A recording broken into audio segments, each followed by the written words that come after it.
పశ్చిమాసియాలో ఉద్రిక్తతలు మరింత తీవ్రమవుతున్నాయి. ఇరాన్ మద్దతు గల యెమెన్లోని హౌతీలు ఇజ్రాయెల్పై దాడులకు తెగబడ్డారు. ఇజ్రాయెల్ దక్షిణ తీరపు రెసార్ట్ నగరం ఎయిలిట్ పై డ్రోన్లతో దాడి చేశారు. రోష్ హషానా పండుగ సమయంలో హౌతీలు దాడులకు తెగబడ్డారు. ఎయిలిట్ లో టూరిస్టులు ఎక్కువగా ఉన్న టైంలో మాల్హయామ్ షాపింగ్ సెంటర్ సమీపంలో దాడి చేశారు. ఈ దాడిలో 22 మంది గాయపడగా వీరిలో కొంతమంది పరిస్థితి విషమంగా ఉంది. ఇజ్రాయెల్ ఎయిర్ డిఫెన్స్ సిస్టమ్స్ డ్రోన్లని ఆపలేకపోవడంతో దీనిపై ఇజ్రాయెల్ ప్రభుత్వం విచారణకు ఆదేశించింది.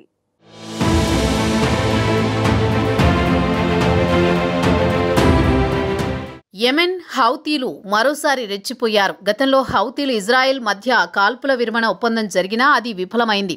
తాజాగా బుధవారం యెమెన్ హౌతీలు ఇజ్రాయెల్ దక్షిణ రెసార్ట్ నగరం ఎయిలిట్ పై ఎక్స్ప్లోసివ్ లేడెన్ డ్రోన్ లాంచ్ చేశారు. ఈ డ్రోన్ ఎయిలిట్ రెడ్ సీ కోస్ట్లోని మాల్హా యామ్ షాపింగ్ సెంటర్ సమీపంలో పడడంతో 22 మందికి గాయాలయ్యాయి.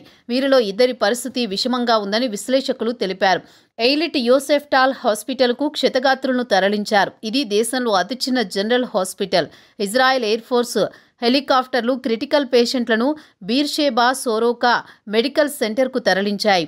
ఎయిలిట్ పర్యాటకులతో ఉన్నప్పుడు రోష్ హాసానా పండుగ సమయంలో ఈ డ్రోన్ దాడి జరిగింది. హౌతీలు ఈ దాడిని క్వాలిటేటివ్ మిలిటరీ ఆపరేషన్గా పేర్కొని గాజా మద్దతుగా చేసినట్లు యహ్యా సరీద్ తెలిపారు. హౌతీలు గాజా సీజ్ ఫైర్ వరకు దాడులు కొనసాగిస్తామని హెచ్చరించారు. అయితే Israel air force iron dome interceptor మిసైళ్లు డ్రోన్లను కూల్చలేకపోవడంపై ఇన్వెస్టిగేషన్ ప్రారంభించింది.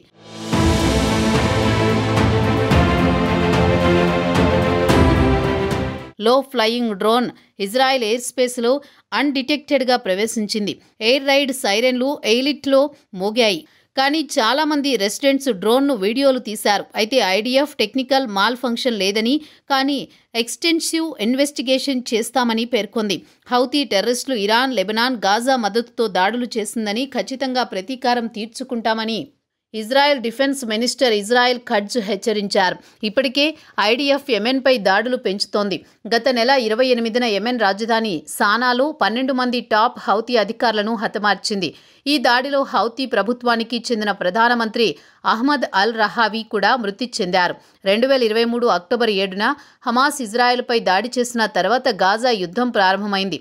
అప్పటి నుంచే గాజాకు మద్దతుగా హౌతీలు రెడ్ సీలో ఇజ్రాయెల్ నౌకలపై దాడులు ప్రారంభించారు. అయితే మధ్యలో ఇజ్రాయెల్ హౌతీల మధ్య అమెరికా మధ్యవర్తిత్వం చేపట్టడంతో కాల్పుల విరమణ ఒప్పందం కుదిరింది. అయితే మళ్లీ దాడులు తిరిగి మొదలయ్యాయి. గాజా సీజ్ ఫైర్ వరకు దాడులు కొనసాగిస్తామని హౌతీలు హెచ్చరించారు. ఎయిలిట్ ఇజ్రాయెల్ రెడ్ సీకి యాక్సెస్ పాయింట్. దీంతో హౌతీలు ఈ ప్రాంతంపైనే ఎక్కువగా దృష్టి పెట్టారు. అయితే తొలిసారిగా ఎయిలిట్పై హౌతీలు అతిపెద్ద దాడి చేశారు.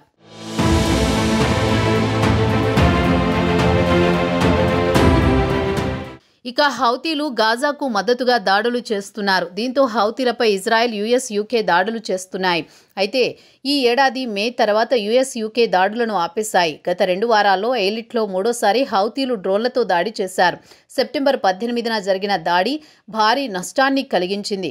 అంతకు ముందు రమోన్ ఎయిర్పోర్టు పైన డ్రోన్ దాడి చేశారు. ఈ దాడిలో ఒకరికి తీవ్ర గాయాలయ్యాయి.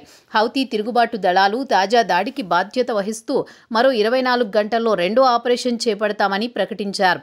గాజాలో పాలస్తీనీయులకు మద్దతుగా తమ దాడులు కొనసాగిస్తామని స్పష్టం చేశారు. ఇప్పటి వరకు ఇజ్రాయెల్పై దాదాపు 90 బాలిస్టిక్ క్షిపణులు, 40కు పైగా డ్రోన్లు ప్రయోగించారు. అయితే వాటిలో ఎక్కువ వాటిని ఇజ్రాయెల్ అడ్డుకుంది.